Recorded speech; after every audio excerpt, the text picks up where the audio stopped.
Jenna Walsh had always been the type to challenge the system. In class, she asked the uncomfortable questions. In life, she refused easy answers.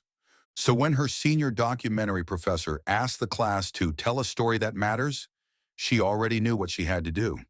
She just didn't know how much it would change her. Jenna pitched it at the end of the lecture, standing near the podium as everyone else packed up. I want to live as a homeless person for a week. Film everything. No crew. Just me. Hidden microphone. GoPro. No safety net. Her professor's brows rose. Jenna, he said carefully, this isn't a stunt. These are people's lives. I know, she replied. That's why I'm doing it. That night, she cleared out her apartment. She gave her roommate her phone, left her laptop behind, stripped herself of identity. No credit card, no school ID, not even a watch. Just layered clothes, a blanket, a worn-out duffel bag with a toothbrush, her hidden mic, and the GoPro rigged beneath her jacket. Her only goal, survive 7 days and see what the world looked like when no one recognized you. The first step was terrifying. She stepped off the city bus at 9:42 p.m. It was colder than she expected. The wind bit through the sleeves of her oversized hoodie. She crossed her arms, holding her chest tightly as she walked past familiar buildings that now felt like they belonged to someone else. At a gas station, a man glanced at her, then turned away. She tried to catch her reflection in the window, but couldn't recognize the girl staring back. For a moment, doubt crept in. What if something happens? What if I can't do this? But then she remembered the rows of tents she passed last week under the bridge. The old woman she saw curled up next to a library dumpster. They don't get to tap out, she whispered into the mic. So neither do I. She walked to the edge of an alley behind a bookstore. It smelled like cardboard, damp ink, and exhaust fumes. She slid down against the wall, pulled her hood over her head, and curled her knees to her chest. The GoPro blinked red. She began whispering into the recorder. Day 1. This is real. This is terrifying. I don't know if anyone will care about this film when it's done, but tonight, I already feel like I've disappeared. By 2 a.m. on her first night, Jenna had stopped pretending this was an experiment. She was shivering behind the bookstore dumpsters, knees pulled to her chest, blanket wrapped tightly around her shoulders. The same blanket she thought would be enough. It wasn't. The concrete beneath her sucked every ounce of warmth from her body. Her breath came out in little clouds. She could hear rats in the distance and a group of teens laughing down the street. She whispered into the mic, Night 1, this is harder than I thought. I feel stupid for not bringing gloves. The GoPro blinked faintly beneath her hoodie. I thought I was prepared, but this cold isn't just temperature. It gets into your thoughts, makes you doubt everything. She tried to close her eyes, but each time a sound echoed. A footstep, a slammed car door, the wind shifting through alley trash. Her body jolted awake. By 4:30 a.m., she was silently crying. Day 2 started with pain. Her neck ached. Her back throbbed from sleeping curled on concrete. Her mouth felt dry as sandpaper. She walked 3 blocks to a Tim Hortons, thought maybe she could sneak into the restroom. The cashier saw her through the window and locked the bathroom door remotely before she got there. She didn't say anything, didn't fight it. She just walked away, cheeks burning. You stop being a person, she whispered to the mic. You become a threat, or a stain, or nothing. At a convenience store, she stood by the entrance for 30 minutes, hoping someone might offer spare change. No one did. She smiled at a woman who looked her age. The woman clutched her purse and crossed the street. That night, hunger kicked in, a pain that didn't feel like the stomach growls of dieting or skipping lunch. It was deep, gnawing, like her organs were shrinking. She stared at a nearly untouched pizza slice sticking out of a trash bin near the bus stop. And for the first time, she stepped forward. It smelled fine. It was still warm. I almost grabbed it. I would have. But just then, a man appeared out of nowhere, another homeless figure, and took it. She watched him eat it slowly, sitting on the curb, savoring every bite like it was a 5-star meal. By the 3rd night, Jenna found a new spot, the underside of a construction scaffold near a transit station. She rolled herself into the corner like luggage. The sounds of distant trains, buses hissing, and the occasional siren became her lullaby. Sleep never came. Around 2 a.m., a man tried to yank her blanket away. He didn't say a word. She screamed, kicked out, and clutched the GoPro inside her coat like it was a weapon. He backed off, said something about crazy eyes, and disappeared. She held her breath for 20 minutes before daring to move again. By day 4, Jenna felt hollow. Her eyes were sunken, her lips cracked. She hadn't filmed a single monologue. She'd forgotten about the documentary. All she could think about was food, safety, warmth.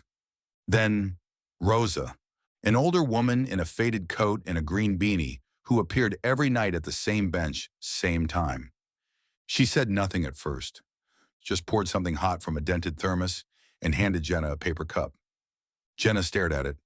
Soup. Actual soup. Don't ask what's in it, Rosa said gently, smiling. Just eat. Jenna took a sip. It was salty, warm, and tasted like home. Thank you, she whispered, eyes filling. Rosa nodded, unwrapping half a sandwich. She split it down the middle without hesitation. They didn't exchange stories. No names, no reasons, no tears. Just shared silence and bread. For the first time in days, Jenna would later say into the mic, someone didn't look through me. Someone saw me. Day 5. Jenna no longer felt like a college student with a project. She felt like a ghost. She'd stopped journaling into the mic, stopped filming monologues. She even forgot the GoPro was still blinking silently beneath her coat. The city had erased her name, her face, her worth. She barely noticed when someone tossed $1 her way. She didn't even look up. That evening, she made her way back to the city park near the downtown overpass, the one where Rosa served soup every night. Rosa was there, just like always. Same green beanie, same quiet smile.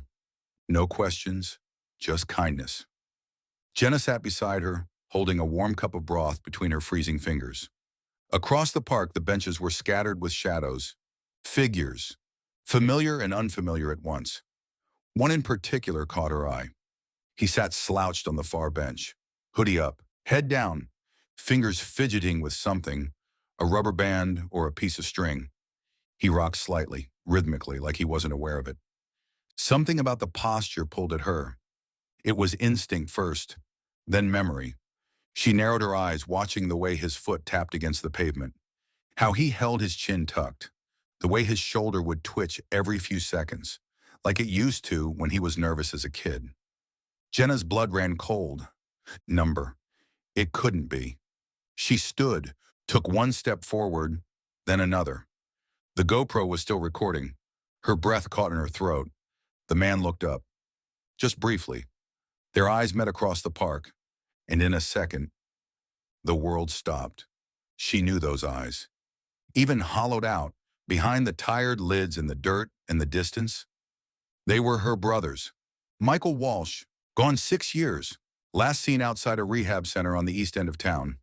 No letters, no calls. Just a police report, a funeral without a body, and a grief that her family never fully spoke about again. Her knees nearly buckled. He looked back down. Didn't react, didn't flinch. Maybe he hadn't recognized her. Maybe he had. Her feet carried her closer, but her heart was screaming. What do you even say? Where do you begin? She stopped a few feet from the bench. Her voice cracked when she spoke. Michael? Nothing. Mike, it's me. He turned his head slightly. There was no smile, no relief. Just a tired stare. And something else. Shame. He blinked slowly, swallowed hard, and muttered, You shouldn't be here. Jenna sat down beside him, no permission asked.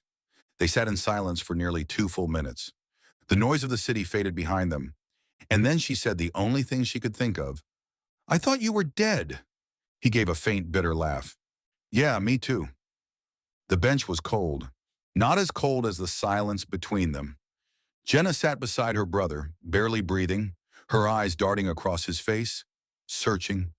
His skin was pale under the grime. His eyes were sunken, but they still had that old twitch in the left one when he was nervous.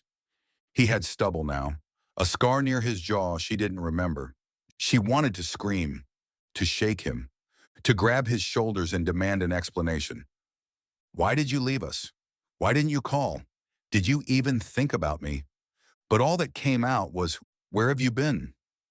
Michael didn't answer at first. He looked down at his hands, fingers still playing with the stretched rubber band. Finally, he spoke. Around. That one word hurt more than silence. Jenna leaned forward, elbows on her knees, staring at the cracked pavement. She tried again, voice softer. We thought you were dead, Mike. We lit a candle for you every Christmas. His jaw clenched, still no eye contact. You stopped looking after a year, he muttered. That stung, but it was true. Their parents had collapsed under the grief. Their mother drowned herself in work. Their father, well, he barely spoke of Michael again. Jenna's eyes welled up. Why didn't you come back? Now he turned to her, just slightly. His voice was thin, like paper tearing. Because I wasn't the same person anymore. I got out of rehab. Thought I'd get a job, make it right. But I couldn't. I messed up again. And again. Eventually, I figured maybe I wasn't meant to come back. A long silence. The kind that stretches lifetimes in seconds. Then Jenna asked the question she'd been terrified to say out loud. Were you using again? Michael nodded slowly. Yeah, on and off. For years, but not anymore. I've been clean for 8 months. No meth, no booze, just soup kitchens, old blankets, and this bench. Her eyes burned. Why didn't you tell someone? He finally looked at her, full eye contact. Because shame is louder than love sometimes. Jenna swallowed the lump in her throat. Then, she did something she hadn't done in years. She reached for his hand. At first he flinched, pulled back slightly, then he stopped. Let her take it. And for the first time in 6 years, they sat there as brother and sister again. No labels, no judgment, just 2 broken pieces of a family holding on. I'm not here to fix you, she whispered.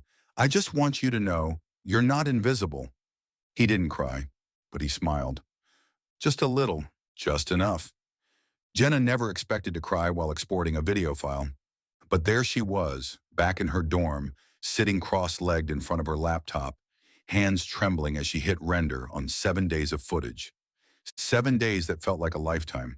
The girl who had pitched a daring social experiment was gone, replaced by someone who knew what it felt like to be ignored, to go to bed hungry, to look in someone's eyes and see your past staring back.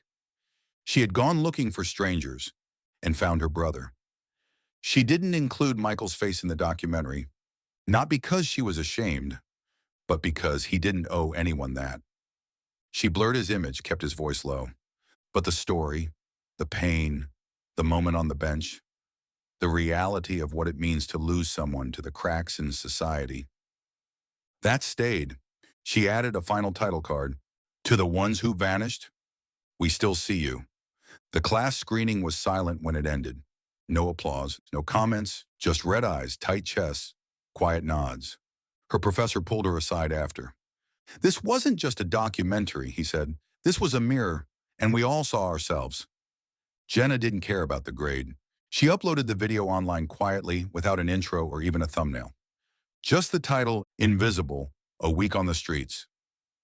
She turned her phone off and didn't check for 3 days. When she did turn it back on, 300K views, 7,200 shares, emails from local shelters, news outlets, and total strangers. Comments like, I haven't spoken to my brother in 10 years. This made me call him. I walk past the same man every day. Tomorrow I'm bringing him coffee. I cried, thank you. But the best comment wasn't online. It came in the form of a paper coffee cup. Jenna was walking through the park again, camera in her bag this time.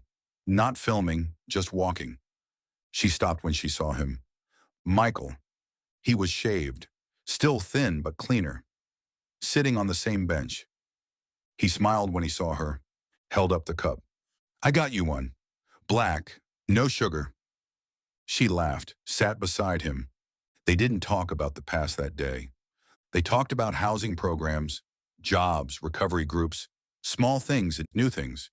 The documentary didn't change the world, but it changed her world, and his, and maybe a few others too.